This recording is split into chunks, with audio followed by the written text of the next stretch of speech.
Con razón yo había visto este. Buenas tardes, vamos a empezar la clase. El grupo 3, pasa por favor.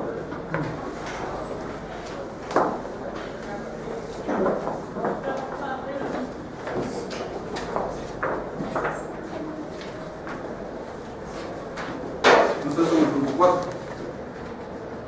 El grupo 3, la contestación de la demanda.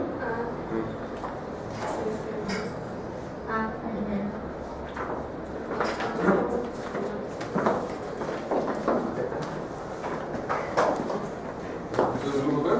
¿No? ¿Sí es el grupo 3?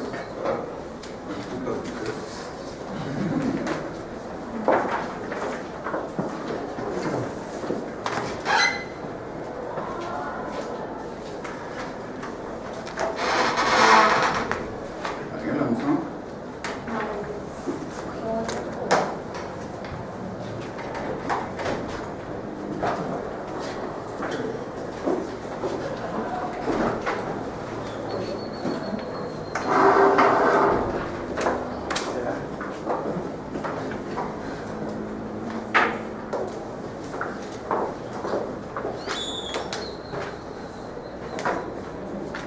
Juicio sumario nuevo. Señor juez de primera instancia del ramo civil del departamento de Guatemala. Yo, María Andrea Jarquín Morales, de 22 años de edad, soltera, guatemalteca, estudiante con domicilio en el departamento de Guatemala, atentamente comparezco y expongo de la dirección y procuración bajo la que actúo y del lugar que señalo para recibir notificaciones. Actúo bajo la dirección y procuración de los abogados José Alberto Barrera Santos y Daniela José Coronado Barrón, quienes podrán actuar en forma conjunta o separada indistintamente.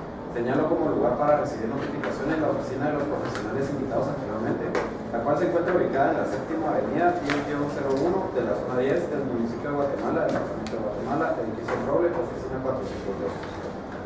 El objeto de mi comparecencia. Por este medio comparezco con el objeto de promover demanda sumaria e interdicto de obra nueva en contra de la entidad Los Olivos, Sociedad Anónima, la cual por su naturaleza carece de residencia, pero puede ser notificada en su sede social ubicada en la 21 avenida 12-83, zona 11 del municipio de Guatemala, departamento de Guatemala, con base en los siguientes hechos. Antecedentes. El bien inmueble de mi propiedad y el bien inmueble propiedad de la entidad demandada.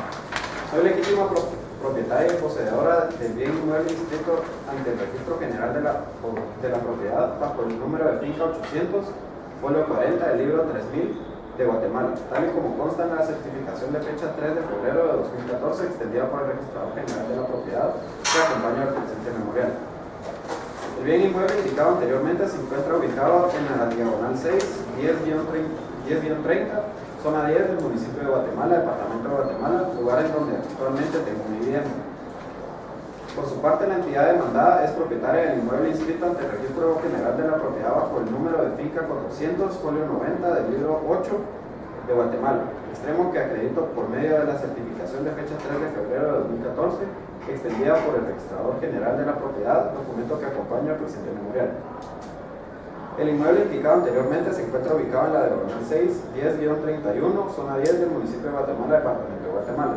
Hasta hace algunos meses, en dicho bien inmueble se encontraba únicamente una casa de habitación, la cual a la fecha ya fue demolida. Tal y como se puede establecer por medio del plano topográfico que adjunto al presente memorial, el bien inmueble propiedad de la entidad demandada colinda al sur con mi propiedad.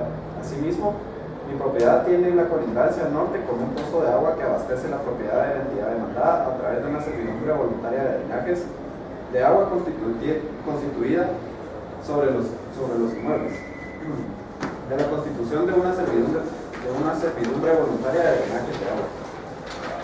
Con fecha 23 de marzo de 2002, mediante la escritura pública número 80, autorizada en la ciudad de Guatemala por la notaria Andrea María Linares Orozco, las partes acordamos construir sobre el inmueble de mi propiedad servidumbre voluntaria de drenajes de agua, en adelante únicamente la servidumbre, a favor del inmueble propiedad de la entidad demandada, tal y como consta en la certificación del testimonio especial de dicha escritura pública extendida por el Archivo General de Protocolos, documento que acompaña al presente memorial. Dicha servidumbre tendría por objeto que mediante la construcción de un sistema de drenajes que atraviesa subterráneamente el inmueble de mi propiedad, se pudiera abastecer de agua potable el inmueble propiedad de la entidad demandada, de la obra nueva realizada por la entidad demandada y de los daños causados a mi propiedad. El día 10 de octubre de 2013, la entidad demandada inició la construcción de un complejo de apartamentos en el bien inmueble de su propiedad. Actualmente los trabajos de construcción se encuentran en la fase de excavación y movimiento de tierras, situación que me ha provocado un daño grave a mi propiedad al haber causado el colapso del sistema de drenajes que constituye la servidumbre, tal y como a continuación me permite manifestar. Es el caso, señor juez, que a principios del mes de diciembre de 2013, por motivos que en este momento desconocían, el suelo del inmueble de mi propiedad comenzó a sufrir erosiones y hundimiento. Con el transcurso del tiempo, esta situación, lejos de mejorar, empeoró a tal punto que en el patio trasero de mi vivienda se encuentra un hundimiento de 3 metros de diámetro y 2 metros de profundidad aproximadamente. Sumamente preocupada por esta situación, procedí a contratar los servicios del ingeniero Juan Carlos de la Roca Pellecer, colegiado número 2112, con el objeto de que un experto en la materia determinara qué estaba causando los daños en mi propiedad. Por lo tanto, con fecha 5 de enero de 2014, el referido ingeniero procedió a realizar un estudio técnico para determinar las causas de la erosión y el hundimiento del suelo del inmueble de mi propiedad.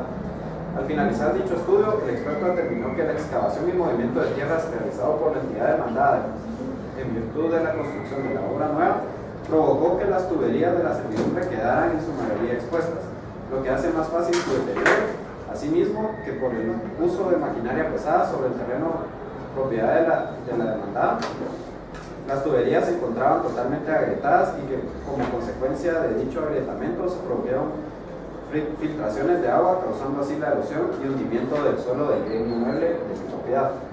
Asimismo, dentro de los resultados del estudio realizado se determinó que la situación es más grave de lo que a simple vista se puede ver, toda vez que la construcción de la obra nueva indicada anteriormente ha causado erosión y hundimiento del suelo de todas las áreas adyacentes a donde se construyó el sistema de tuberías que conduce las aguas de la servidumbre, la cual en su mayoría pasa por debajo de mi vivienda.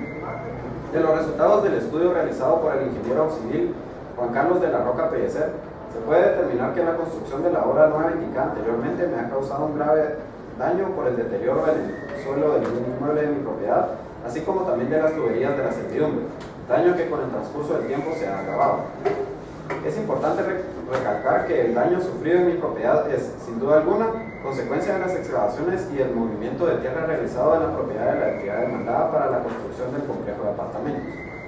Acciones que provocaron que el estado del sistema de tuberías que atraviesa subterráneamente el bien inmueble de mi propiedad sea deplorable, pues el mismo se encuentra totalmente agrietado, lo que ha producido filtraciones de agua en el suelo, causando así erosión y hundimiento del mismo.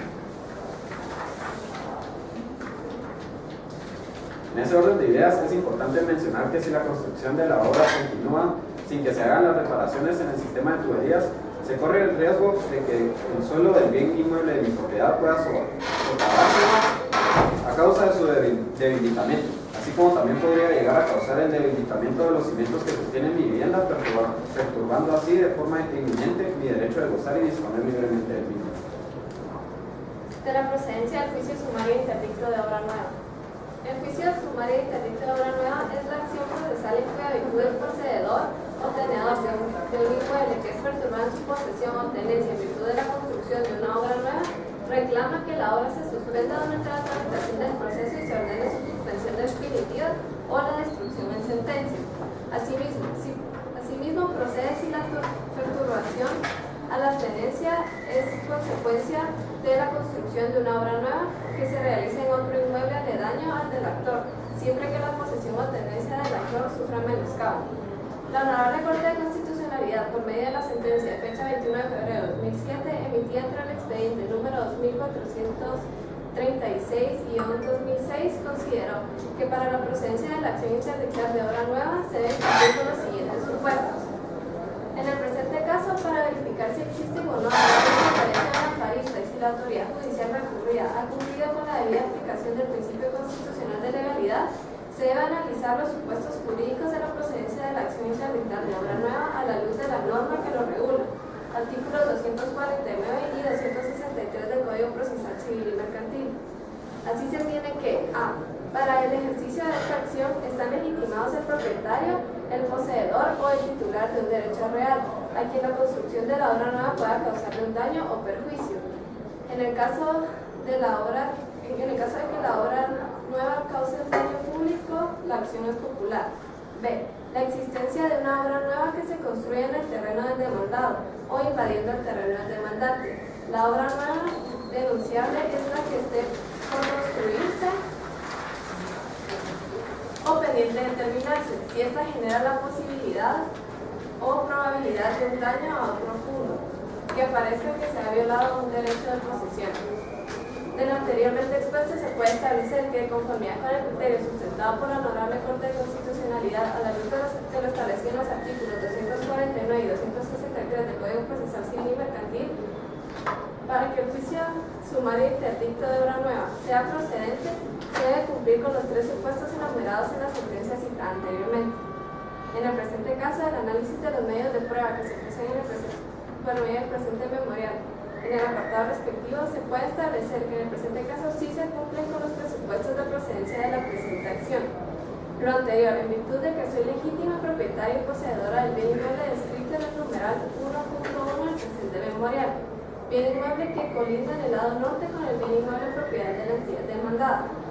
Asimismo, que actualmente en la propiedad de la entidad demandada se está construyendo una obra nueva, la cual ha generado graves daños a mi propiedad, toda vez que la excavación y movimiento de tierra ha dañado las tuberías de la servidumbre que atraviesa subterráneamente mi propiedad, causando así filtraciones de agua en el suelo de mi propiedad y como consecuencia la erosión y hundimiento del mismo. En relación al tercer supuesto, se debe tomar en consideración lo siguiente. El artículo 464 del Código Civil establece que la propiedad es el derecho de gozar y disponer de los bienes dentro de los límites y observaciones de las obligaciones que establece la ley. Por otro lado, el artículo 473 del citado cuerpo legal establece que la propiedad del predio se extiende al suelo y subsuelo hasta donde sea útil al propietario. De lo anterior se puede establecer que el derecho de propiedad y de posesión sobre un bien inmueble incluye el derecho de goce sin que existan perturbaciones por parte de terceros en la tenencia del mismo. Asimismo, que la propiedad se extiende al suelo y subsuelo del previo. Evidentemente, señor juez, en el presente caso, los daños causados a mi propiedad, erosión y hundimiento, me impiden gozar y disponer libremente del mismo. Adicionalmente, el estado actual del bien inmueble ha generado en mí una constante angustia por el miedo que tengo de que mi propiedad pueda socavarse a causa del debilitamiento del suelo. Es importante mencionar, señor juez, que esta situación podría tener ulteriores consecuencias que podrían llegar incluso a la pérdida de la posesión sobre el bien inmueble de mi propiedad, toda vez que de continuar con el deterioro del bien inmueble me vería obligada a abandonarlo ante el riesgo de inminente socavación, siendo inclusive imposible hacer uso de mi facultad de disponer de mi propiedad mediante venta, arrendamiento o cualquier título, toda vez que el estado del bien es deplorable. En virtud de los argumentos de hecho y de derecho expuestos anteriormente y habiendo quedado comprobada la perturbación en la posesión del bien inmueble en el que habito, se puede establecer que en el presente caso sí se cumplen con los presupuestos de procedencia de la presente acción, toda vez que mi propiedad ha sido dañada a causa de la obra que se encuentra en construcción en un terreno de propiedad de la entidad demandada, situación que a su vez ha perturbado gravemente mi derecho de posesión sobre el bien inmueble descrito en el apartado 1.1 del presente memorial. Por lo tanto, es procedente que la presente acción sea declarada con lugar y en consecuencia que se suspenda definitivamente la construcción de la obra nueva y se le ordene a la entidad demandada la reparación de los daños causados a mi propiedad. De la necesidad de suspensión inmediata de la obra. El artículo 264 del Código Procesal Civil y Mercantil establece lo siguiente. Si el juez lo estimare justo, podrá acordar la suspensión inmediata de la obra, pero el dueño quedará facultado para continuarla si diere garantía por las resultas del juicio y por los daños y perjuicios. Tal y como se indicó anteriormente, los daños causados a la propiedad de mi representada han sido progresivos y cada vez me resultan más gravosos en la medida en que avanza la construcción del complejo de apartamentos. Asimismo, es importante mencionar que el hecho de que continúe la construcción, lo cual implica el uso de maquinaria pesada, podría provocar daños ulteriores a mi propiedad. Por lo anteriormente expuesto, solicito al señor que al tenor de lo establecido en el artículo citado anteriormente se decrete en forma inmediata la suspensión de la obra, toda vez que las circunstancias del caso lo hacen necesario. de las medidas precautorias. El artículo 252 del Código Procesal Civil y Mercantil establece que el juez podrá adoptar todas las medidas precautorias que considere necesarias en vista de las circunstancias. En virtud del estado actual de la servidumbre, los daños causados al bien inmueble de mi propiedad, así como también el peligro estructural que representa el mantenimiento del estado en que se encuentra el mismo, y para quienes en él habitamos, provisionalmente y en forma inmediata solicito: 1. Que se reparen los daños causados al sistema de tuberías debiendo para el efecto a. Realizar la reconstrucción y refuerzo adecuado de las tuberías colapsadas, ubicadas e identificadas en el plano topográfico que se adjunta. B. Reforzar con concreto dichas tuberías para evitar la filtración de agua. 2. Que se decrete la suspensión inmediata de la obra toda vez que las circunstancias lo hacen necesario. Lo anterior en el entendido de que se constituyen como medidas emergentes que permitirán reducir momentáneamente el riesgo de cualquier catástrofe o daños mayores tanto a mi propiedad como a las personas que en ella habitamos. Para efecto de la efectividad de las medidas precautorias antes indicadas, solicito se ordene a la entidad de los olivos sociedad anónima que en un plazo no mayor a 5 días haga las reparaciones antes solicitadas, bajo el procedimiento de que si no procede en la forma ordenada por ese juzgado, se le certificará lo conduciente al juzgado de materia penal para lo que haya lugar en su contra, sin perjuicio de que yo las pueda reparar a costa del demandado. Ofrezco aprobar mis proposiciones de hecho con la siguiente. Veamos la petición. Medios de trámite. Petición de trámite. Primero, que con el presente memorial y documentos adjuntos se inicie la formación del expediente respectivo. 2. Que se toma nota que actuó bajo la dirección y procuración de los abogados indicados en el apartado respectivo. 3. Que se tome nota del lugar señalado para recibir notificaciones. 4. Que se aplique para su trámite la presente demanda sumaria de interdicto de obra nueva, promovida por María Andrea Gentil Morales en contra de la entidad de los Olivos Sociedad Anónima. 5. Que se tengan por ofrecido los medios de prueba identificados en el apartado correspondiente del presente memorial y por acompañado de los documentos adjuntos. 6. Con fundamento del artículo 266 del Código Procesal Civil y Mercantil, en forma inmediata y sin notificación previa a la otra parte, sin línea del día y hora, para la práctica del reconocimiento judicial de los siguientes lugares. Sobre servidumbre voluntaria de drenaje de agua ¿Va a ser Lucía? ¿Perdón? ¿Sí? Que se ordene la suspensión inmediata de la obra nueva consistente en la construcción de un complejo de apartamentos realizada en el bien inmueble propiedad de la entidad demandada, el cual se encuentra inscrito ante el Registro General de la Propiedad bajo el número de firma 400, folio 90 del libro 8 de Guatemala, y se encuentra ubicado en la diagonal 6, 10-031, zona 10, del municipio de Guatemala, departamento de Guatemala. 8. Con fundamento en los artículos 252 del Código Procesal Civil y sin citación de la parte contraria, se decreta de inmediato como medida precautoria a la entidad de los Olivos Sociedad Anónima para que en forma inmediata y a su costa realice las siguientes obras a lo largo de la solicitud voluntaria de drenajes de agua que fue constituida en el escritura público número 80, autorizada en la ciudad de Guatemala el 23 de marzo de 2002 por la notaria Andrea María Alicante Solor. Realiza la reconstrucción y refuerzo adecuado de las tuberías colapsadas, ubicadas e identificadas en el plano topográfico que se adjunta. Que las tuberías sean reforzadas por completo para evitar la retención de agua y para efectos de la efectividad de las medidas precautorias antes indicadas, se ordene a la entidad de los Olivos Sociedad Anónima que en un plazo no mayor a 5 días haga las reparaciones antes solicitadas. Bajo procedimiento de que si no procede en la forma ordenada por ese juzgado, se le certificará lo conducente a un juzgado en materia penal para lo que haya lugar en su contra sin perjuicio de que yo las pueda reparar a gusto del demandado. 9. Que se emplaza por el plazo de 3 días a la parte demandada para que tome la actitud procesal que considere oportuno. Bajo procedimiento que en caso no contestara la demanda, se tendrá por contestada la misma en sentido negativo y se le seguirá el juicio o refería a solicitud de parte. 10. Que oportunamente se haga la prueba del presente juicio por el plazo de 15 días. Peticiones de fondo. Que avanzadas todas las etapas procesales, el honorable juez dicte la sentencia que en derecho corresponde, resolviendo con lugar la demanda sumaria de obra nueva promovida por María Andrea Gentil Morales en contra de la entidad de los Olivos Sociedad Anónima. En consecuencia que se declare lo siguiente: que por causar un daño al bien inmueble de mi propiedad se declare la suspensión definitiva de la obra nueva consistente en la construcción de un complejo de apartamentos realizada en el inmueble propiedad de la entidad demandada y el cual se encuentra ubicado en la diagonal 6, 10-31 de la zona 10 del municipio de Guatemala, departamento de Guatemala. Que Que se ordene a la entidad de Los Olivos Sociedad Anónima y que su coste dentro del plazo del calificador la señale repara el sistema de drenajes de aguas que constituyen la servidumbre voluntaria de drenajes de aguas, para lo cual deberá tomar en cuenta especificaciones técnicas necesarias que garanticen la seguridad tanto del inmueble de mi propiedad como de las personas que habitamos en ella. C. Que se ordene la reparación de los daños causados por las erosiones y hundimientos en el inmueble de mi propiedad. 3. Que se condene a la parte demandada al pago de las costas procesales.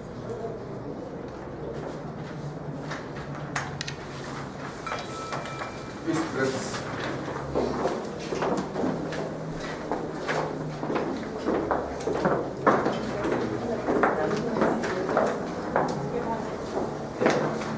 ¿Dudas o comentarios de este trabajo?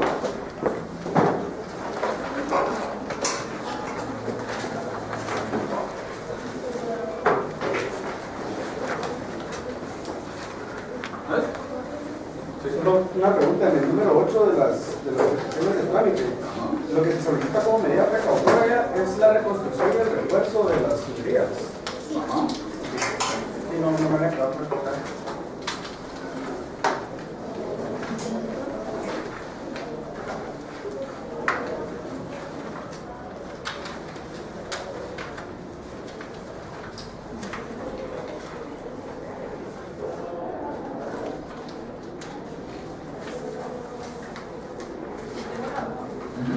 Igual con esta petición número 8, porque dice y solicitación de la parte contraria, si es una medida precautoria.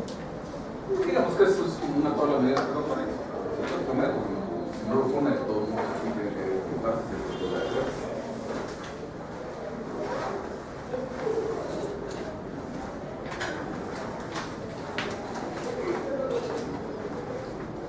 Un par de observaciones. Al final de la página 6 dicen, por otro lado, el artículo 473 del Código del Estado Cuerpo Legal establece que la propiedad del predio se extiende al suelo y sobre el suelo hasta donde sea útil al propietario. En el siguiente artículo, cuando argumentan sobre, perdón, en el siguiente párrafo, cuando argumentan sobre ese artículo, dice: lo anterior se puede establecer que el derecho a propiedad y posesión sobre un inmueble incluye el derecho de goce sin que existan preocupaciones por parte de terceros en la tenencia del mismo, así como la propiedad se extiende al suelo y subsuelo del predio. Entonces ahí están sin necesidad dando pie a que la otra parte pudiera plantear alguna defensa fundamentada en esa falta de concordancia que existe entre lo que dice la norma y el contenido que se le está atribuyendo. Podría ser una excepción previa de demanda defectuosa o podría ser un fundamento de la contestación de demanda y decir que al final de cuentas no tiene sustento esta demanda porque se está basando en una norma jurídica de ese supuesto. Y decía que es un problema en el que se están metiendo sin necesidad porque no es necesario ser dueño del subsuelo como para poder plantear este interdicto. De hecho, nadie es propietario del subsuelo. Por eso es que, por ejemplo, cuando se van a hacer operaciones mineras hay que pedir una licencia. Entonces, la norma lo que habla es del suelo y del subsuelo, nada más. Pero el hecho de que yo no sea propietario del subsuelo no quiere decir que tenga que soportar que alguien más haga una tubería mal hecha o la destruya y por lo tanto mi terreno se esté hundiendo. Entonces, hay que tener mucho cuidado con estas cosas.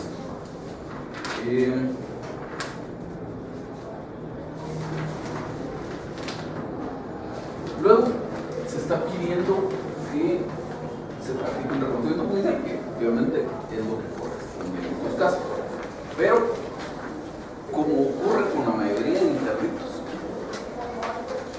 por lo menos en estos de obra nueva y de obra peligrosa, hace falta pedir que el reconocimiento judicial se complemente con unos expertos. Entonces, habría que pedir eso acá y proponerle una vez al experto. ¿Sí? Sí lo pedimos. Sí lo pedimos, según me lo pasa por alto, por dónde está. Después de la literatura de Ah, sí. judicial, Ajá, página para 11. que Después de la literatura. No sé cómo nos saltamos esos. Ok. Pero luego no se dice en la petición. Entonces eso sería lo que nos está haciendo falta.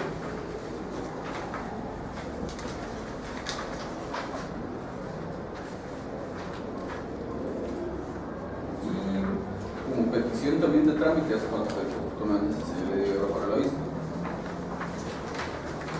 Y ahí estamos haciendo mis observaciones nada más.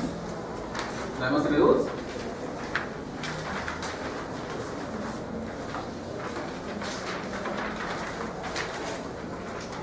¿Apareció el grupo 3 o sí? ¿Qué más? ¿Y el trabajo? Es que nos habían sacado malas fotocopias, entonces ahora estamos corrigiendo. Olvidémonos. Vamos a pasar entonces a platicar sobre los juicios orales en particular.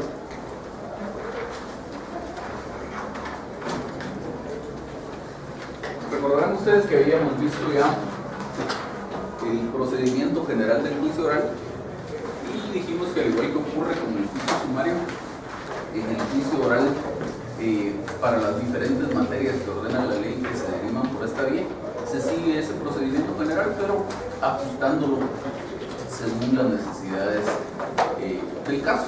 Normalmente vamos a tener algunas disposiciones específicas que nos señalan algo más que debe hacerse, algún trámite adicional, alguna petición adicional, etcétera, que debe existir en la tramitación de estos juicios orales. Y entonces, siguiendo esa línea de pensamiento, vamos a ver los diferentes juicios orales que tiene el código. ¿Se recuerdan? En el artículo 199 dice: se tramitarán en juicio oral primero los asuntos de menor cuantía. En cuanto a los asuntos de menor cuantía, no existe alguna disposición específica para el procedimiento. Se sigue el mismo procedimiento general del juicio oral, no hay alguna disposición especial, algo más que haya que hacer. El siguiente inciso de ese 199 es los asuntos de ínfima cuantía. Como decíamos en su oportunidad, asuntos de ínfima cuantía es bien difícil que se lleguen a dar en la práctica. Primero porque a esa posibilidad de un asunto de ínfima cuantía únicamente llegaríamos si ya determinamos que no se trata de lo que el código denomina procesos especiales, no se trata de un proceso de ejecución, no se trata de alguno de los asuntos a los que específicamente por la materia de que se trata la ley le señala una vía procesal, no se trata de un asunto de familia para tener que aplicar la vía de juicio oral, ni se trata de un asunto mercantil para tener que aplicar la vía de juicio sumario. Entonces quedamos en que solo llegamos a esa posibilidad de un juicio oral de ínfima cuantía si fuera un asunto estrictamente civil y no se enmarca dentro de ninguno de los supuestos anteriores. Entonces podría ser un juicio oral de ínfima cuantía, pero puestos en ese punto, pues llevar a cabo la tramitación de un proceso por la cuantía que todavía hasta el día de hoy señala la ley, que es de 100 quetzales y que es la que debería emplearse, pues a estas alturas no tiene sentido. Y aún si seguimos lo que actualmente dice el acuerdo de la Corte Suprema de Justicia, que son 10.000 quetzales, pues tampoco es una cuantía muy elevada. Difícilmente vamos a ver un juicio de estos. Entonces, solo como referencia vamos a ver la norma. Dice el artículo 211: cuando la cantidad que se litiga no exceda de 100 quetzales, la demanda, su contestación y demás diligencias se harán de palabra, dejando constancia de ellas en un libro que se llevará al efecto, así como de la resolución que se dicte en el acto. Contra esta resolución no cabe recurso alguno. Si no compareciera el demandado, el juez podrá aceptarlo bajo procedimiento de tener su comparecencia con confesión de los hechos afirmados por el actor, que deberán constar lacónicamente en acta y se dictará sentencia conforme al párrafo anterior. En esta clase de proceso no se grabará las partes con gastos, costos ni honorarios de ninguna clase. Básicamente, en acta se hace constar cuál es la reclamación del demandante, en acta se hace constar qué dice el demandado, el juez dicta una pequeña sentencia y se acabó. Ya entrando ahora sí en materia de los juicios orales respecto a los cuales la ley establece alguna disposición específica, tenemos el inciso tercero del artículo 199 que dice los asuntos relativos a la obligación de prestar alimentos. Y entonces, respecto a esto, dice el artículo 212: el actor presentará con su demanda el título en que se funda, que puede ser el testamento, el contrato, la ejecutoria en que conste la obligación o los documentos justificativos del parentesco. Se presume la necesidad de pedir alimentos mientras no se pruebe lo contrario. Aquí, en este artículo, habría que hacer notar que cuando la norma habla de que debe acompañarse el título en que se funda la demanda, no está haciendo referencia a un título ejecutivo. Básicamente, lo que quiso decir el legislador acá es que debe acreditarse documentalmente esa obligación de prestar alimentos. No puedo simplemente decir, o alguien que sea menor de edad, pues no puede simplemente decir, soy menor de edad y soy hijo de este señor y por lo tanto me tiene que prestar alimentos. Hay que acreditar el parentesco, que normalmente es el supuesto en todo el cual se plantea una demanda. Así, por ejemplo, casos de personas, un menor de edad, cuya paternidad se le atribuye a una determinada persona, pero esta persona no lo ha reconocido y no se ha seguido un juicio de filiación en el cual en sentencia firme se declare que efectivamente es hijo de esta persona, ahí no podría promoverse una demanda de alimentos. Hay que hacer ver aquí que todo esto a lo que se refiere esta parte del Código Procesal Civil y Mercantil son procesos relativos a alimentos cuando sea necesario un proceso de conocimiento, es decir, cuando no tenemos fijada una pensión alimenticia en un documento al que la ley le atribuya la categoría de título ejecutivo. Si ya tenemos ese documento, ya sea porque se otorgó una escritura pública en donde se fijó la pensión alimenticia, o porque los padres se divorciaron y en la sentencia de divorcio se fijó la pensión alimenticia, o por la razón que sea, existe un documento que tiene la categoría de título ejecutivo. Entonces, lo que procederá, como en cualquier caso que se tiene un título ejecutivo, será promover la ejecución. Entonces, se podrá promover la ejecución en vía de premio, si es que tenemos título para ejecución en vía de premio, o un juicio ejecutivo, si lo que tenemos es un título para un juicio ejecutivo. Sigue diciendo el artículo 213. Con base en los documentos acompañados a la demanda, y mientras se ventila la obligación de dar alimentos, el juez ordenará según las circunstancias que se den proporcionalmente, fijando su monto en dinero, sin perjuicio de la restitución si la persona en quien se demandan obtiene sentencia absolutoria. Si no se acompañan documentos justificativos de las posibilidades del demandado, el juez fijará prudencialmente la pensión alimenticia que se refiere al párrafo anterior. Durante el proceso puede el juez variar el monto de la pensión o decidir que se dé en especie de otra forma. Entonces aquí ya vamos viendo pues otra variante, otra disposición específica de este juicio oral, y es el hecho de que necesariamente se otorga por lo menos eso que en el fondo es una medida precautoria, que es la fijación de una pensión alimenticia. La ley ordena que mientras se discute esa obligación de prestar alimentos debe fijarse una pensión alimenticia provisional.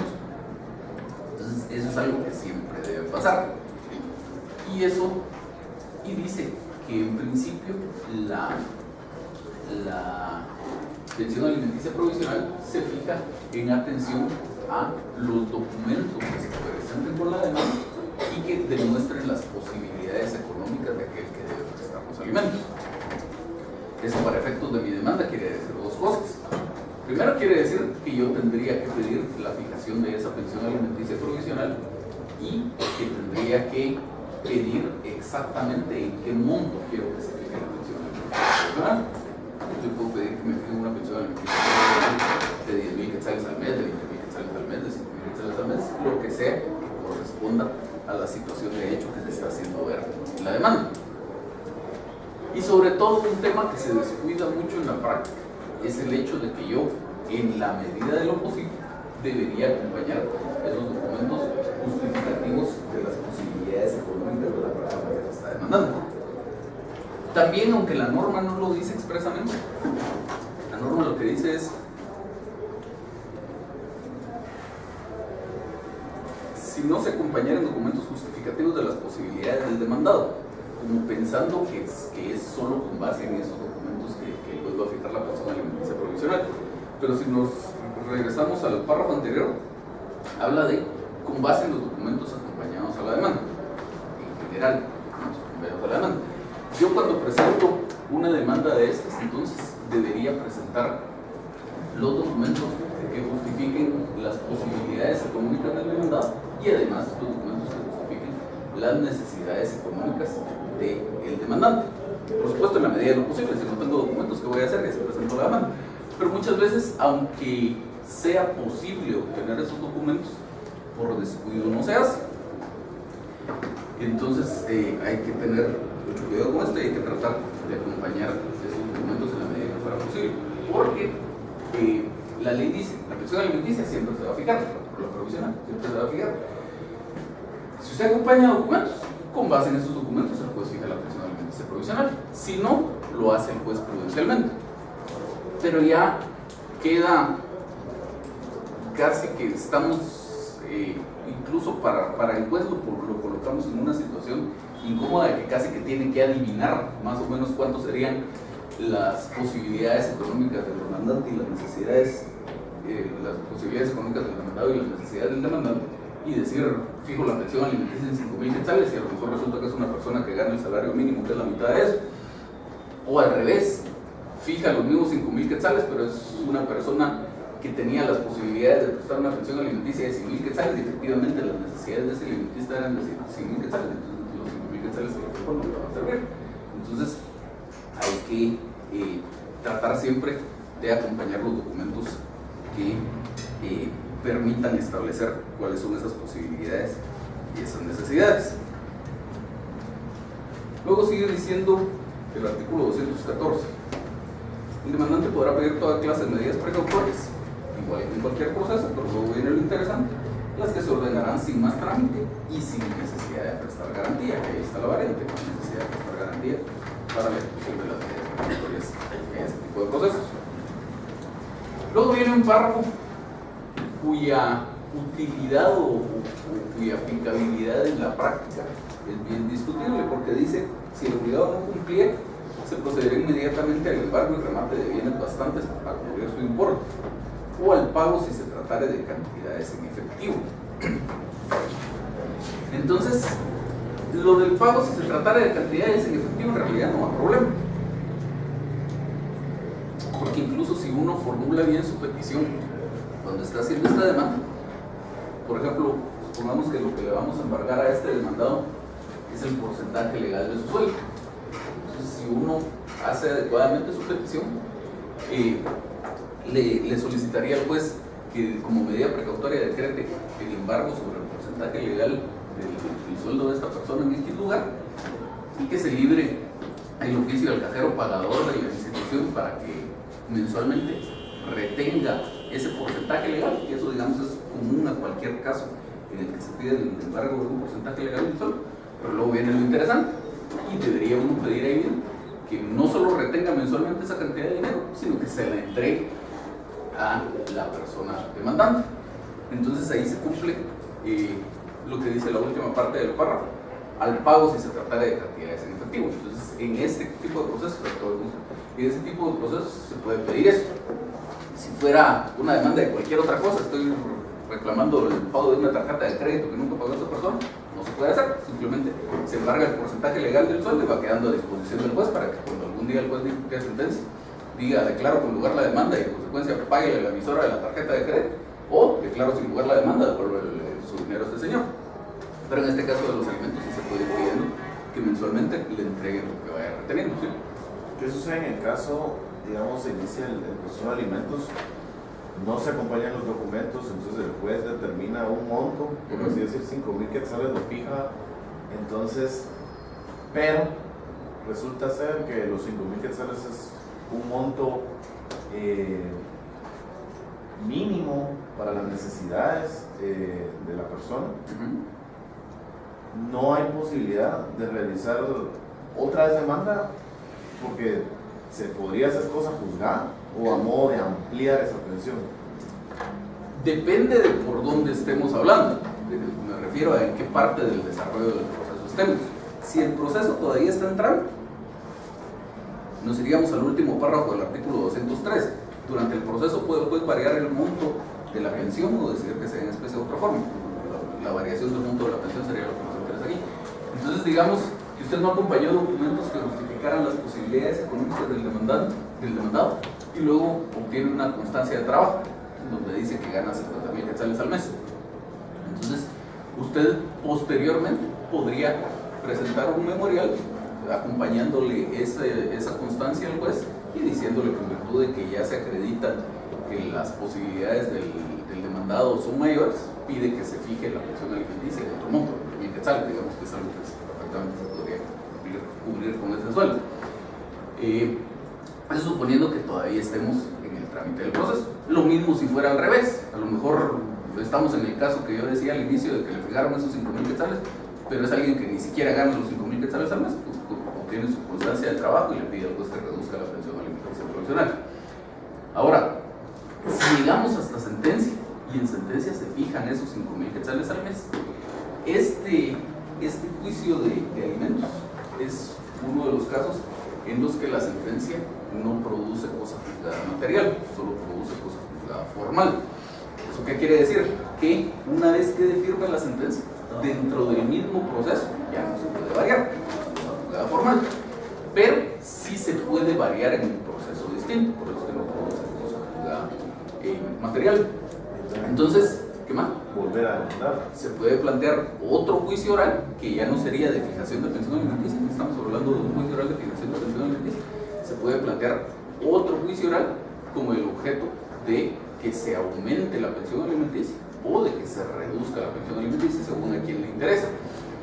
Obviamente, para que procediera la demanda no sería suficiente solo el hecho de decir en aquella oportunidad mi prueba fue defectuosa y ahora ya tengo mejores pruebas, sino habría que acreditar una variación en las circunstancias, que ya cambiaron las necesidades del alimentista o las posibilidades del demandante, ya sea para subir o para bajar. Entonces, sobre esa base, tratar de que en una nueva sentencia el juez reduzca la pensión alimenticia o la aumente. ¿Sí?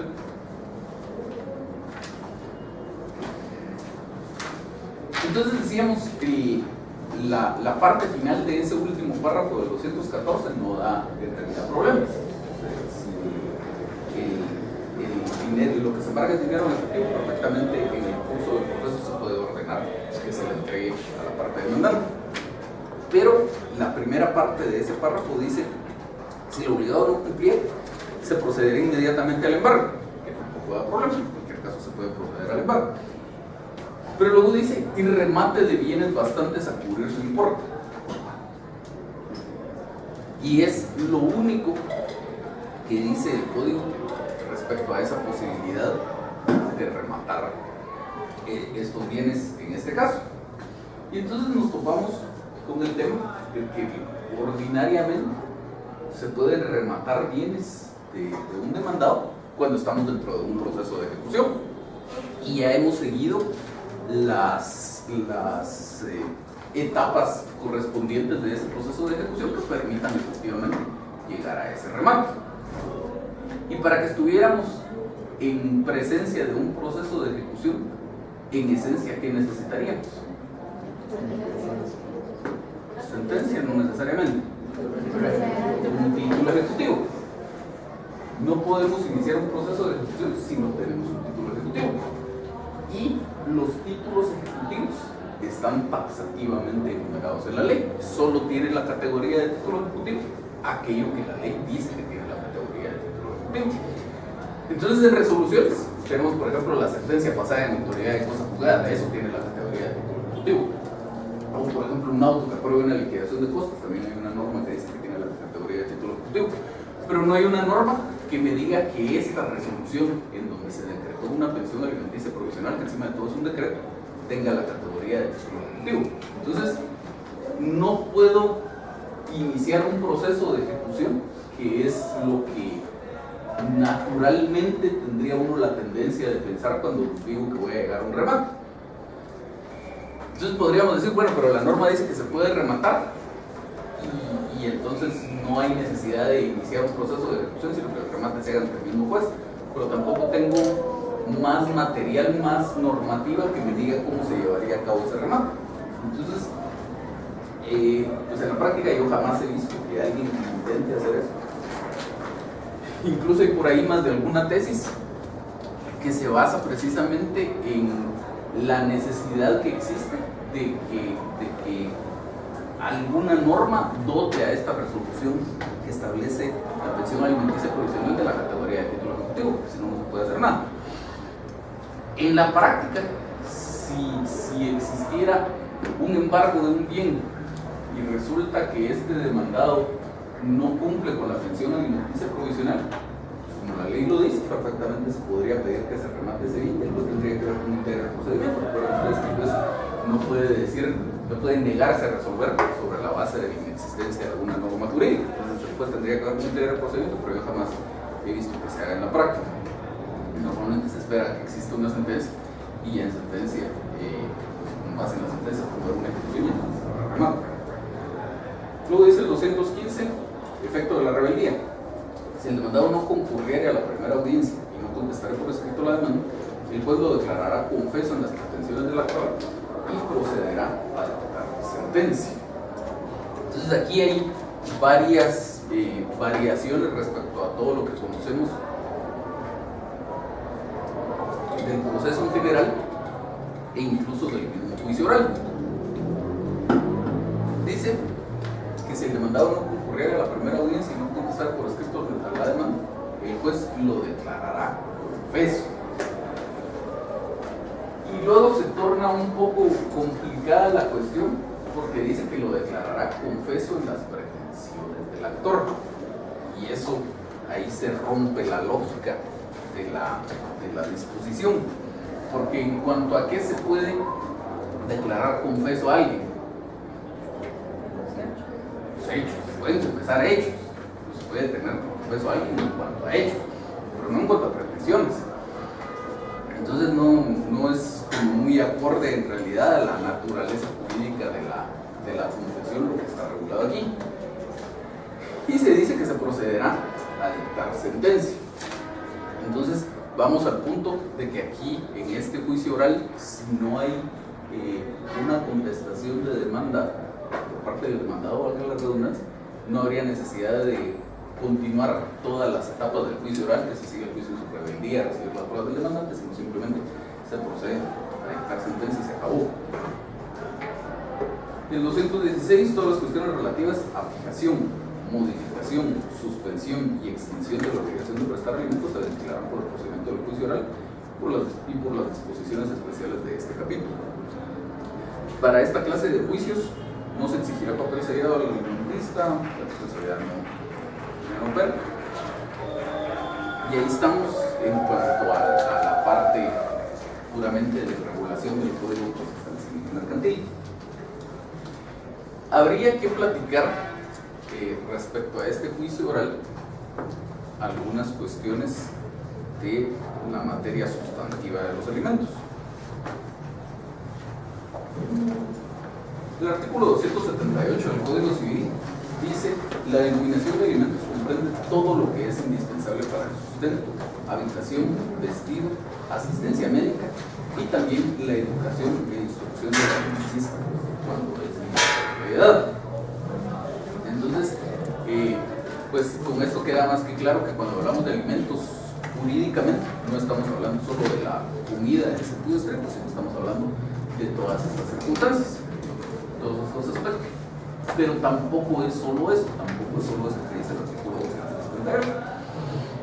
Porque luego el 279 dice: los alimentos han de ser proporcionados a las circunstancias personales y pecuniarias de quien los debe y de quien los recibe, y serán fijados por el juez en dinero. Pero nos interesa la primera parte de ese párrafo. Deben ser fijados atendiendo a las circunstancias personales y pecuniarias de quien los debe y los recibe. Y eso va muy de la mano con la norma del Código Procesal que veíamos en el sentido de que pues la pensión alimenticia provisional debe fijar con base en los documentos acompañados a la demanda. Por eso les decía yo, no solo deberían acompañarse documentos que justifiquen las necesidades, las posibilidades del demandado, sino también las necesidades del demandante. La norma establece que esos alimentos se van a fijar atendiendo a esas dos circunstancias. ¿Cuáles son las posibilidades del demandante? ¿Cuáles son las necesidades del demandante? Perdón, otra vez, ¿cuáles son las posibilidades del demandado? ¿Cuáles son las necesidades del demandante?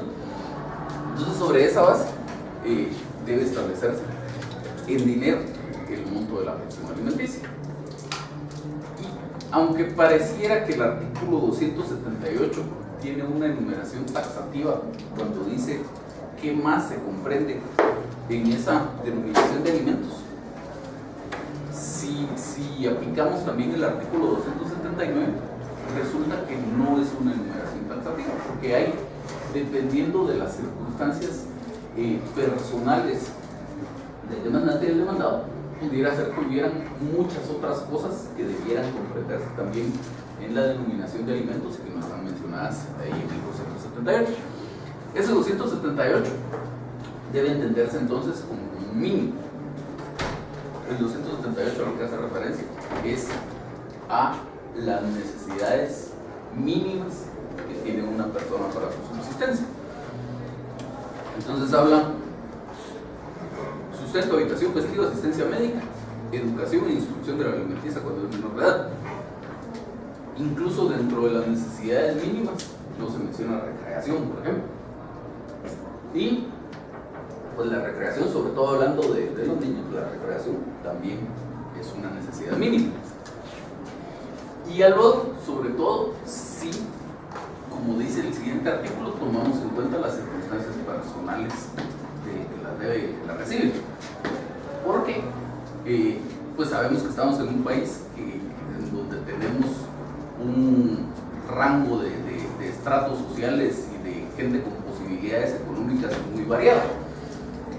Entonces tenemos desde personas que ganan el salario mínimo y tienen 10 hijos, o no ganan el salario mínimo porque medio trabajan por su cuenta, etc., hasta gente que gana muchísimo dinero, que tiene empresas que le reportan muchísimas ganancias, etc. Entonces, siguiendo lo que dice ese artículo 279, por ejemplo, según la posición económica que tuviera esta familia, pudiera ser que dentro de la denominación de alimentos no entendamos solo el vestido, la vivienda y la pura alimentación, sino además, por ejemplo, viajes, cursos especiales distintos al colegio, colegios específicos. O sea, si nos quedamos solo con lo que dice aquí de educación e instrucción del alimentista cuando es menor de edad, podríamos decir, bueno, pues educación e instrucción se la pueden dar en una escuela pública, no me cuesta nada, le cuento y se acabó. O dependiendo de la posición económica que tuviera esta familia, pudiera ser que esa educación e instrucción sea en un colegio el más caro que a ustedes se les ocurra, o suponiendo que ustedes fueran menores de edad y fueran a reclamar una fijación de una pensión alimenticia.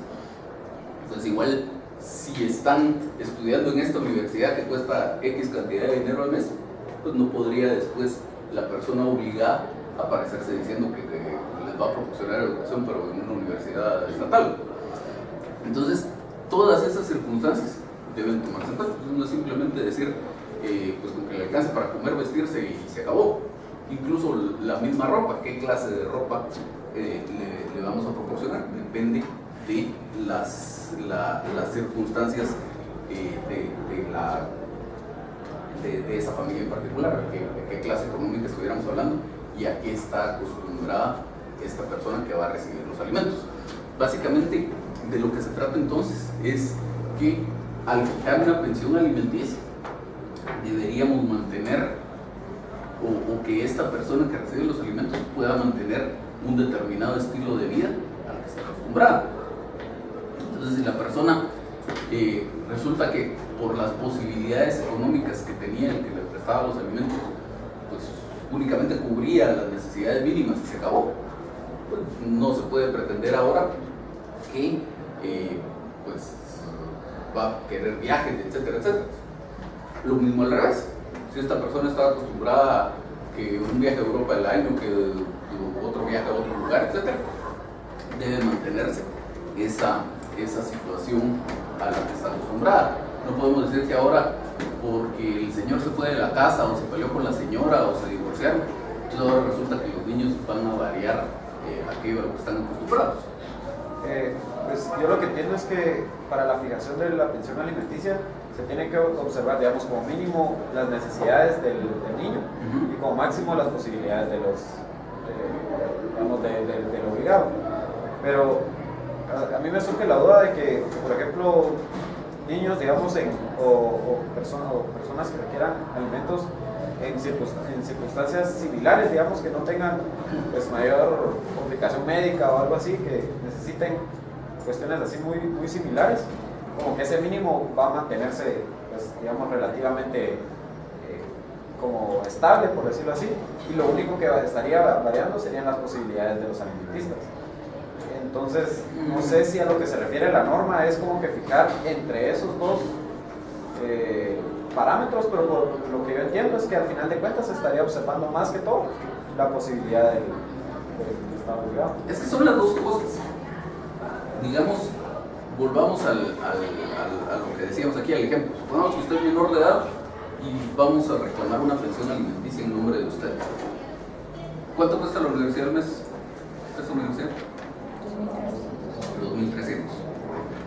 Entonces, digamos, si pensáramos que las necesidades de todos son iguales, digamos, pudiéramos partir del hecho de decir el salario mínimo son más o menos 2.500 quetzales al mes. Y pues como mínimo lo normal es que en una familia estén los 2 esposos y 3 hijos. Entonces, que las necesidades mínimas se cubren con 500 quetzales al mes. Y entonces decimos, bueno, pues a usted le fijamos su pensión alimenticia, usted que es menor de edad, le fijamos su pensión alimenticia en 500 quetzales al mes. No le alcanzó ni para pagar una semana de la universidad. Entonces, hay que atender a las dos cosas. Entonces, digamos que el parámetro, más que ser principalmente las posibilidades económicas del demandado, es al revés. Es principalmente las necesidades económicas del alimentista. Lo que pasa es que, como en la práctica se ve de todo, entonces normalmente se tiene alguna tendencia a inflar los gastos que se le justifican al juez como para tratar de obtener la fijación de una pensión alimenticia mayor.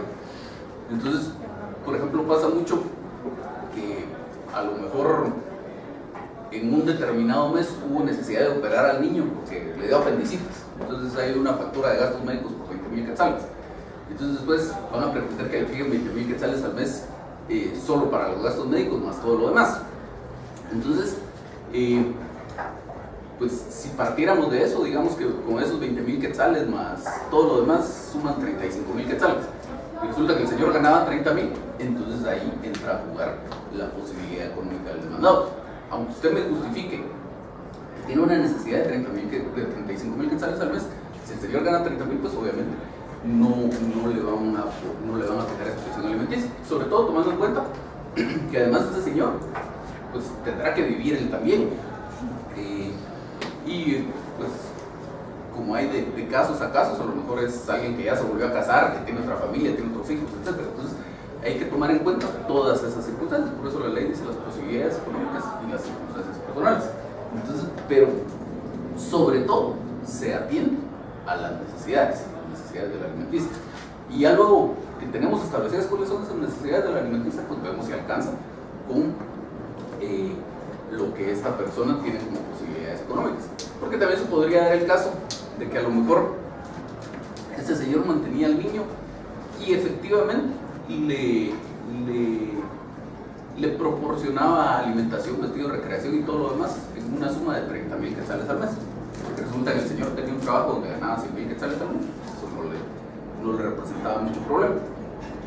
Pero resulta que en tiempo reciente despiden al señor de ese trabajo y ahora está en un trabajo donde gana la tercera parte de lo que ganaba antes. Entonces, obviamente, ahí habrá que sí ajustar esa satisfacción de necesidades de esta persona, porque ya las posibilidades económicas que tenían el alimentante no son las mismas. En relación a eso, ¿qué tanto puede variar la pensión, por ejemplo, relativa a que el señor igual tiene un presupuesto de 40.000 quetzales y entonces estaba acostumbrado a darle a su familia pues, ciertas comodidades y el niño estaba acostumbrado a vivir con eso y se vuelve a casar y a formar otra familia? O sea, ¿qué tanto Digamos que por qué el niño se tendría que ver afectado porque su papá decidió tener una nueva familia. Digamos que... Sí, le entiendo su pregunta. Al final de cuentas sí, porque recuérdense que incluso constitucionalmente todos los hijos tienen iguales derechos. Entonces, si resulta que este señor tenía un solo hijo y pues como usted dice, sus posibilidades económicas le permitían una determinada situación, luego se divorcia la señora o no se divorcia, pero tiene otra pareja y resulta que tiene trillizos. Entonces, su situación personal varió y si ya no le puede mantener una satisfacción de necesidades de 30,000 quetzales a este, pero también de 30,000 quetzales a cada uno de los trillizos, pues tendrá que reducirse y todos tendrán que vivir con lo que se pueda. O sea, no podemos llegar al punto de decir, bueno, el primer niño estaba acostumbrado a que le dieran 30,000 quetzales al mes y entonces los trillizos que miren qué hacen con 500 quetzales cada uno. Pues, ¿sí? ¿Qué pasa cuando, por ejemplo, la parte demandante tiene un mayor ingreso a la parte demandada? Aparte de nada. ¿Y cómo hacen para establecer el monto y si las necesidades del niño, por ejemplo, eran de 30,000, o sea, cómo se hace? ¿La mitad o...? Depende de qué estemos hablando. Depende mucho de lo que usted logre acreditar y depende mucho de quién sea el demandante. En nuestro medio, pues, lo normal para empezar es que como demandante tengamos a los hijos menores de edad. Luego lo segundo más normal, digamos, sería que la señora demande al señor la fijación de una pensión alimenticia, aunque la ley no establece que necesariamente la cuestión funciona de esa forma. Dice 283, están obligados recíprocamente a darse alimentos los cónyuges y ya después todos los demás, pero están obligados a darse alimentos los cónyuges, no dice está obligado a dar alimentos el esposo a la esposa. Entonces, sí hay casos en los que la señora, digamos, tiene sus ingresos propios y aún así reclama la fijación de la pensión alimenticia. Incluso, como decía usted, hay casos en los que esos ingresos propios son superiores a los ingresos del esposo. Entonces ahí hay algún otro par de normas que entran a funcionar. Hablando de los hijos, por ejemplo, tendríamos el siguiente artículo. Cuando recaiga sobre dos o más personas la obligación de dar alimentos, se repartirá entre ellas el pago en cantidad proporcionada a su caudal respectivo, que era más o menos lo que nos preguntaba. Luego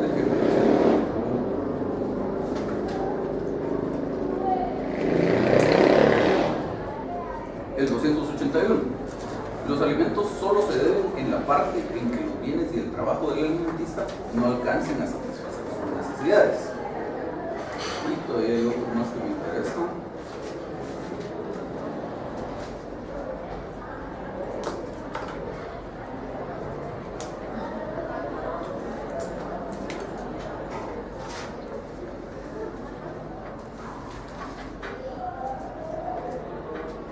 El 289, inciso cuarto. Cesará la obligación de dar alimentos cuando la necesidad de los alimentos depende de la conducta viciosa, que no es precisamente de lo que estamos hablando, pero sí lo siguiente, o de la falta de aplicación al trabajo del alimentista, mientras subsisten estas causas. Entonces, pues resulta que una señora que es profesional universitaria y que simplemente no ejerce su profesión porque el señor podría cubrir las necesidades del hogar y de repente pues ya se divorcian o el señor tiene otro hogar o lo que sea, pero hay necesidad de plantear un juicio de fijación de pensión alimenticia. El señor perfectamente podría fundamentar su defensa diciendo: si la señora tiene necesidad de recibir una pensión alimenticia, es por su falta de aplicación al trabajo, porque tiene la salud, tiene los medios, tiene la profesión universitaria y perfectamente podría trabajar con sus necesidades. Ahí estamos hablando del plano teórico y de lo que dice la ley. Ahora, hay que tomar en cuenta que en materia de familia, el juez, por disposición legal, siempre está obligado a velar porque la parte más débil de la relación familiar quede adecuadamente protegida. Solo así dice la ley, la parte más débil de la relación familiar. ¿Cuál es la parte más débil de la relación familiar? Normalmente se entiende, en principio, los niños, luego la mujer. Entonces, sí existe mucho la tendencia en el medio a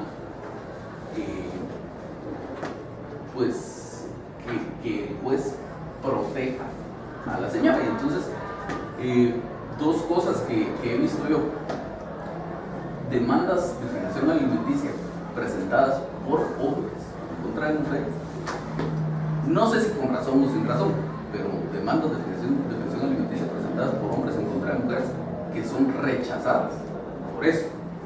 Entonces, ¿qué más? Por ser un hombre. Exacto.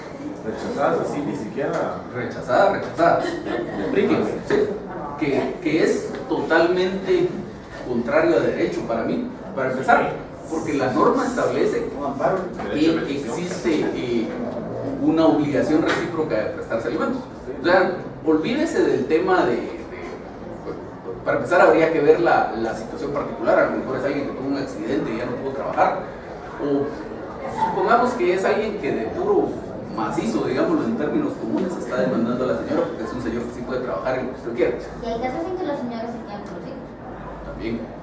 Entonces, olvídese del tema puramente moral que usted le pudiera encontrar al hecho de que el señor quiera que la señora le preste una pensión alimenticia. Pero veamos el tema estrictamente legal. La norma dice que existe una obligación recíproca de prestarse alimentos. Y luego, como alguien decía por ahí, hay un tema constitucional. El hecho de que si yo presento una demanda, el juez solo me la puede rechazar si no cumplo con los requisitos legales. Cumplido los requisitos legales, aunque sea obvio que no tiene fundamento, pues está obligado a darle trámite, y si quieren sentencia, que me la declare circular. Entonces, no les sé decir qué pasó con estos casos, porque no son casos que haya llevado yo, simplemente me contaron una anécdota. Entonces, pero como alguien decía por ahí, un amparo, tal vez nos estábamos viendo muy rápido, primero habría que plantear una nulidad, apelación y eventualmente llegar a un amparo, y por lo menos podría obligarse a que el juez le dé trámite a esa demanda. ¿Qué vaya a pasar? Pues dependerá de qué es lo que se logre probar, pero por lo menos la demanda debería tramitarse, que entonces el juez resuelva declarándola como sin lugar. Otro caso, que ese caso sí lo llevé yo. En este caso, estaba la señora y los 3 hijos. Vivían, y el esposo, pues vivían en la casa de la señora. Los papás de la señora tenían pues buenas posibilidades económicas, le compraron una casa o ya la tenían y se la regalaron. La cuestión es que la señora tenía una casa y ese era el hogar familiar. Hubo diferencias en la pareja y el señor parece que le gustaba mucho la ingesta de bebidas alcohólicas. La cosa es que un día lo sacaron de la casa y ya no lo dejaron entrar otra vez. Y después la señora demandó la fijación de la pensión alimenticia. Entonces, esta señora efectivamente tenía una profesión universitaria y había dejado de trabajar porque pues, el señor tenía ingresos suficientes. Se pusieron de acuerdo que la señora se iba a dedicar a cuidar a los hijos y así se manejó la familia. Entonces, cuando la señora planteó su juicio de fijación de pensión alimenticia, pues lo planteó en representación de sus 3 hijos y también pidiendo la fijación de una pensión alimenticia para ella. Y la defensa en cuanto a ella, en cuanto a los hijos, no hay defensa posible. Normalmente, en estos casos del juicio de alimentos, cuando usted plantea una demanda de estas, lo normal es que ya tenga ganada la demanda. Lo único que tiene que esperar es llegar al punto en el que el juez dicta una sentencia, pero casi el 100% de los casos, la sentencia va a ser una sentencia declarando con lugar la demanda. Y el juicio lo vamos a dedicar a decidir de cuánto va a ser la pensión alimenticia, pero no establecer si va a haber o no va a haber, porque si un hijo está reclamando una pensión alimenticia, pues algo que fuera un caso excepcional, que al hijo le dejó una herencia al tío rico y por lo tanto no necesita pensión alimenticia o una cosa por el estilo. Lo normal es que sí se vaya a pagar la pensión alimenticia. Entonces, en este caso, en cuanto a la señora, la defensa consistía en, pues esta señora tiene posibilidades económicas, es más, la casa donde vivía pues era de ella y además tenía otras propiedades y era accionista de un par de sociedades, etc. Y además tiene su profesión universitaria, si con todo lo demás no lo alcanza, que trabaje. Finalmente la demanda, en cuanto a los hijos, como les digo, pues obviamente iba a ser declarada por lugar, pero en cuanto a la señora también la declararon por lugar. Y parte de la consideración que hizo el tribunal fue precisamente en el sentido de decir, pues esta señora efectivamente tiene una profesión universitaria, pero es una profesión universitaria que no ejerce desde hace un montón de tiempo. Eso acordaron con la pareja. Además es una señora que por su edad a estas alturas se le va a complicar mucho si quiere conseguir un trabajo, etc. Y fue por un mutuo acuerdo entre la señora y el señor que en su momento decidieron que ella no iba a trabajar, y entonces el señor está obligado a mantenerle esa situación económica que estaba acostumbrada. Entonces no sé si con estas cosas todo lo que usted plantea.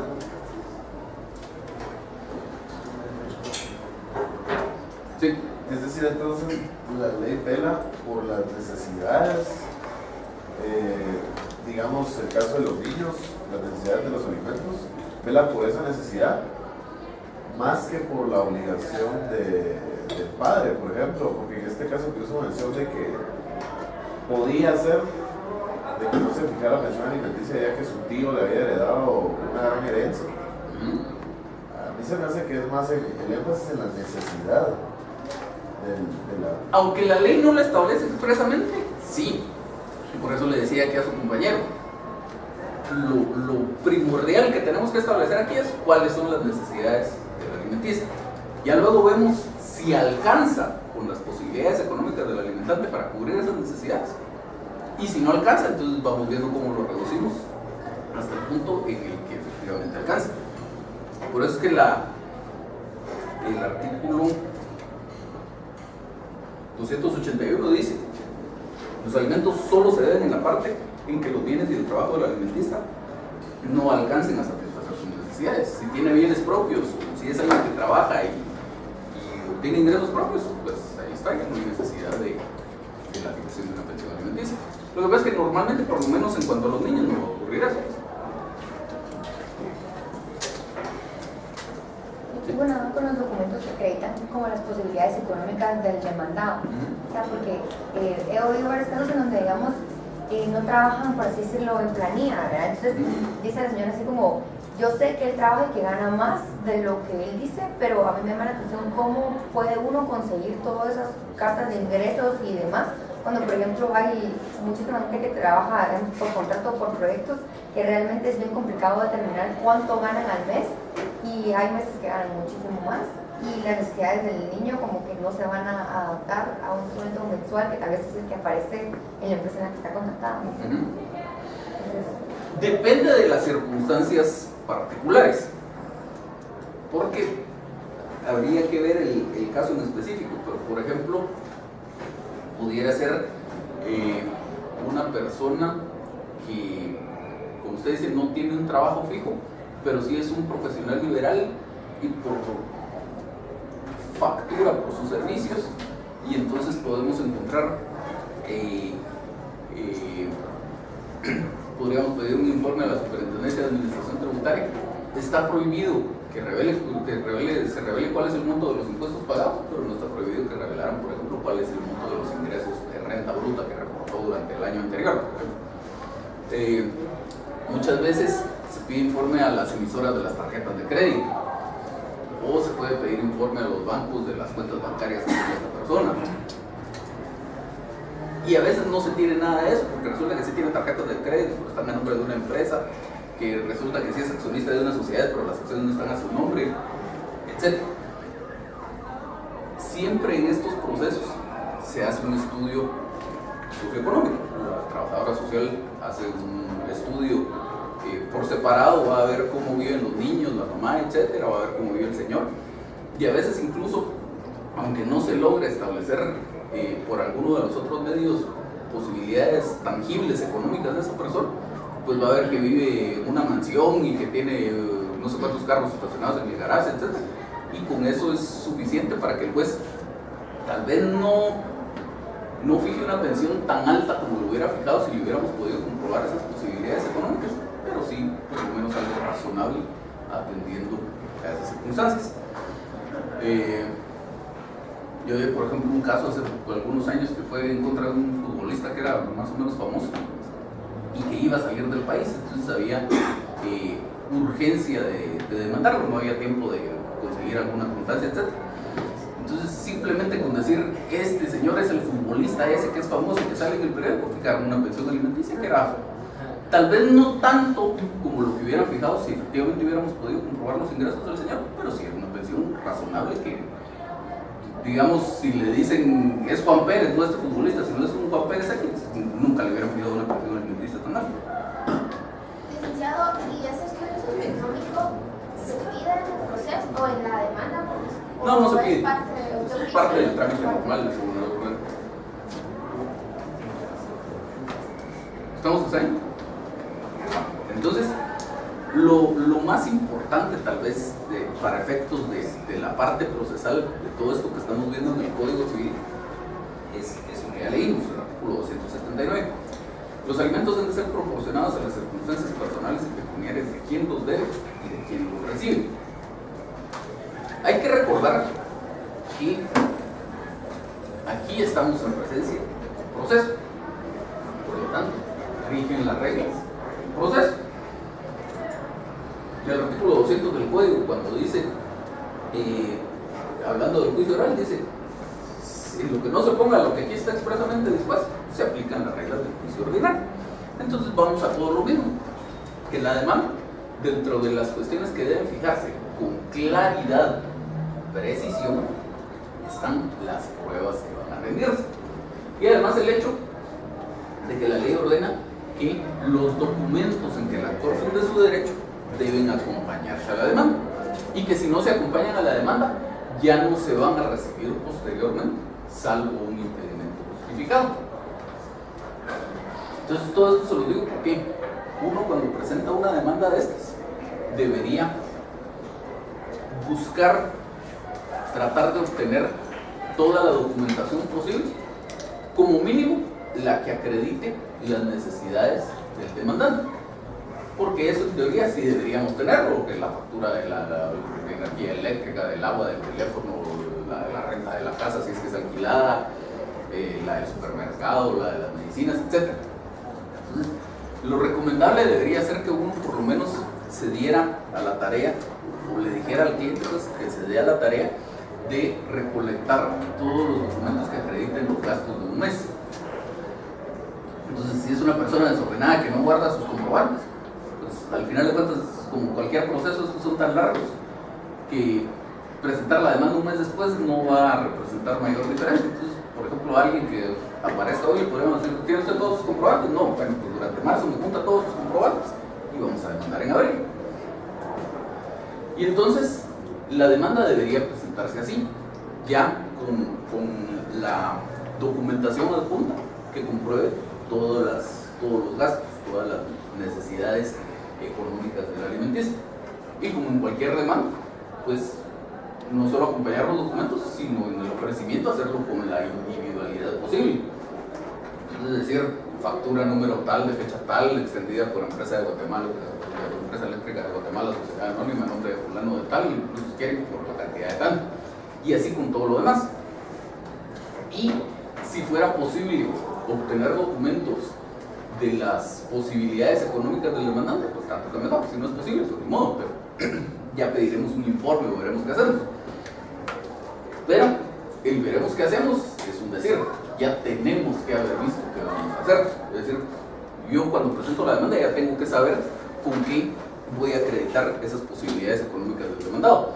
Entonces ya sabré que voy a ofrecer informes porque voy a pedir un informe a la empresa donde ya sé que trabaja, o voy a pedir un informe a los bancos sobre las cuentas que tiene este señor, o voy a pedir informe a las emisoras de las tarjetas de crédito para ver cuál es su movimiento mensual que tienen en su tarjeta de crédito, etc. Y les digo todo esto porque mucho en el medio existe la pésima costumbre, que es totalmente antitécnico, en el ofrecimiento de pruebas simplemente dicen documentos que acrediten las necesidades económicas de los alimentistas y las posibilidades del demandado, los cuales presentaré en el momento procesal oportuno. Y así se acabó, así lo presentan. Y luego, el día de la audiencia, sí ya se aparecen con aquel volcán de documentos, piden que se incorporen al expediente y se acabó. Lo peor es que existe está tan enraizada esa mala costumbre, digamos, que el tribunal así acepta las demandas y después cuando le llevan los documentos en el periodo de prueba así los acepta. Es algo que no debería hacerse, es totalmente antitécnico y eso debería originar que rechacen una demanda presentada así, o como mínimo, si le van a dar trámite, que se aplique la consecuencia que dice la norma jurídica, que es como no hay un impedimento justificado, los documentos no se reciben posteriormente, porque la norma eso es lo que establece. Se deben acompañar los documentos con la demanda y luego no se reciben posteriormente, salvo un impedimento justificado. Y todavía dice, si no los tuviera a su disposición, los mencionará con la individualidad posible y expresará el archivo, oficina pública, etcétera, etcétera, donde se encuentra. Entonces, con toda esa individualidad debería hacerse. Simplemente el decir, pues ahí voy a presentar los documentos con los que acredito todo esto, no sirve. Tómenlo en cuenta, sobre todo, pues para toda la vida, pues, pero en el futuro inmediato, cuando presenten el trabajo este que van a presentar. Licenciado, como se dicen ahorita los documentos que hay que acompañar para la admisión provisional. El último párrafo del 213 que dice durante el proceso puede variarse la pensión, ¿verdad? Ahí se puede variar solo si incluso durante el proceso yo acredito que hay cambios y circunstancias, no esperando un proceso después, como el caso que hablaba usted que podría estar en ese proceso, o porque yo no acompañé en su momento, no encontré los documentos cuánto ganaba. ¿A qué está sujeto es que se pueda variar dentro del proceso? A cualquier circunstancia que hiciera el juez cambiar de opinión. Pudieran ser muchas. Pudiera ser que, digamos, ya vimos que es antitécnico, pero usted presentó su demanda así. Usted solo dijo, acompañaré los documentos que justifican los gastos y las necesidades económicas, y así le dio el juez trámite a su demanda. Y después, efectivamente, pues presenta ya todos los documentos que acreditan los gastos o presenta una constancia de ingresos del demandado, etcétera, que ya compruebe que las posibilidades económicas de él son distintas. Eso podría ser una posibilidad. Otra posibilidad pudiera ser que usted no tenga cómo acreditar las posibilidades económicas del demandado y que entonces, como dice la norma, el juez fijó prudencialmente la pensión alimenticia provisional.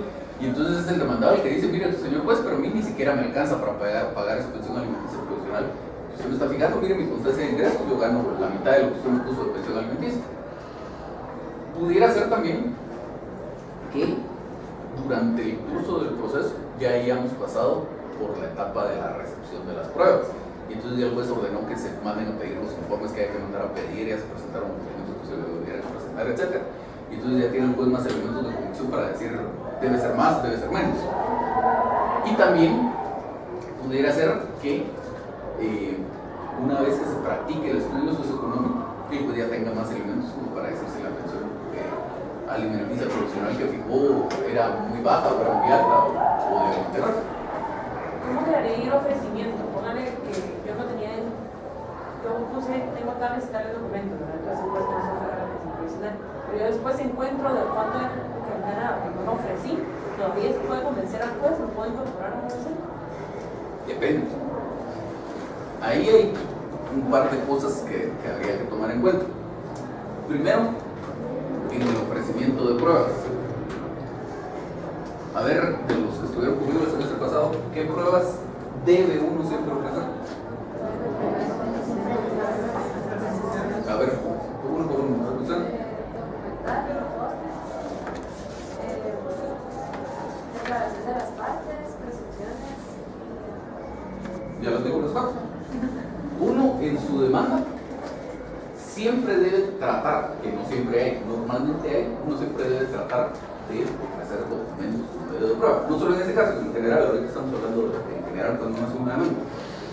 Porque en nuestro medio todavía se le da mucho valor al documento. Entonces un documento privado tiene mucho más valor a la hora de que el juez valore la prueba, valga la redundancia, que por ejemplo si usted presenta un testigo, pues le va a poner más atención a un documento que sea un documento privado.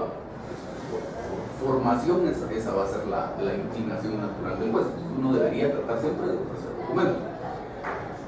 Luego, debe uno ofrecer siempre declaración de las partes, porque a lo mejor resulta que con contestación de demanda que planteó el demandado o con alguna excepción perentoria que planteó el demandado, resulta que hay necesidad de probar alguna otra circunstancia. Como usted no le dan audiencia a las excepciones perentorias, pues a lo mejor con solo la demanda, usted dijo, con los documentos tengo suficiente, pero siempre debe ofrecer la declaración de las partes, porque le puede servir. Lo mismo los informes.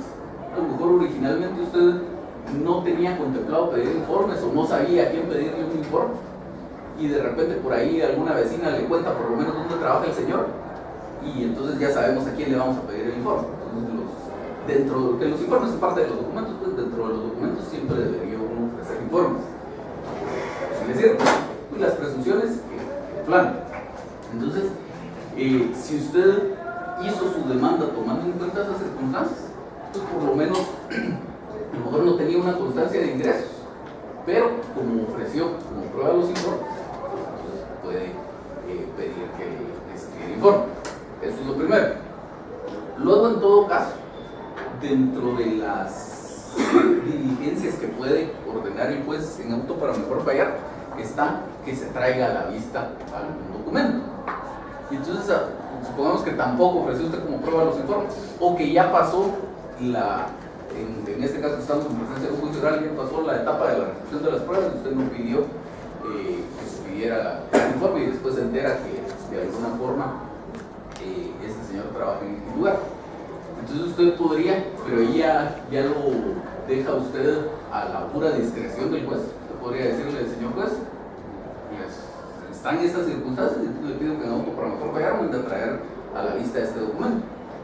Podrá ser que el juez le diga que sí, o podrá ser que el juez le diga que no, pero por lo menos la posibilidad la puede agotar. Y aun cuando el juez no ordenara mandar a traer a la vista ese documento, podría pedir ante la sala también que auto para mejor fallar me traer a la vista. Lo que sí no puede hacer es propiamente como prueba pedir el diligenciamiento de algo que usted no ofreció. Entonces, si usted no ofreció los informes, por ejemplo, ya no podría después en la fase de la recepción de las pruebas, quiero que manden a traer un informe de la empresa tal donde digan que poder el señor, que es como prueba propiamente dicha, el juez no se lo puede aceptar porque no es una prueba que haya sido ofrecida. ¿Alguien más dudas? ¿Sí? Usted nos comentó que uno siempre debe realizar los documentos con los que pretende probar, pero también nos dijo que en la práctica muchos solo ponen documentos y lo presentan ese día. ¿Qué pasa cuando ellos llegan con esos documentos? ¿Lo dice se suspende? ¿O la otra parte tiene que contestar aun cuando realmente no sabía qué pruebas había? No, es que lo que pasa es que es tan defectuosa la forma de actuar que no es que le presenten una ampliación de demanda, porque si fuera una ampliación de demanda no habría problema. No, lo que pasa es que usted le dice, bueno, aquí está esta demanda. Digamos que yo soy el abogado del demandante, hago mi demanda y digo simplemente medios de prueba, documentos, los que acrediten las circunstancias económicas de interés para el caso, los cuales presentaré en el momento oportuno. Ese es todo mi ofrecimiento de prueba. Entonces usted recibe esa demanda y sobre esa base usted tiene que contestar la demanda. Entonces usted presenta una contestación de demanda, diciendo lo que sea que tenga que decir al respecto. Ya una vez que usted contestó la demanda, el juez tiene por contestar la demanda y entonces dice, bueno, pasamos a la fase de recepción de los medios de prueba. A ver, señor abogado del demandante, ¿qué medios de prueba va a pedir que se diligencie? Y entonces digo yo, señor juez, quiero que como medios de prueba se tengan todos estos documentos que traje hoy. Y ahí en la audiencia los entrego. Entonces no hay tales de que va a ir usted a pensar qué va a decir respecto a esos documentos, usted ya contestó su demanda. Entonces, yo a ese respecto hago un par de cosas que de una vez de adelanto nunca me han funcionado. Uno es plantear una excepción previa de demanda efectuosa porque efectivamente la demanda está mal planteada y en un par de ocasiones que lo he hecho me la han declarado sin lugar. Y luego plantear una nulidad en contra de la resolución que tiene por recibidos esos documentos como medios de prueba sobre la base de que son documentos que no fueron ofrecidos y también me lo han declarado sin lugar. ¿Más dudas? ¿No? ¿Está claro el juicio oral de alimentos entonces?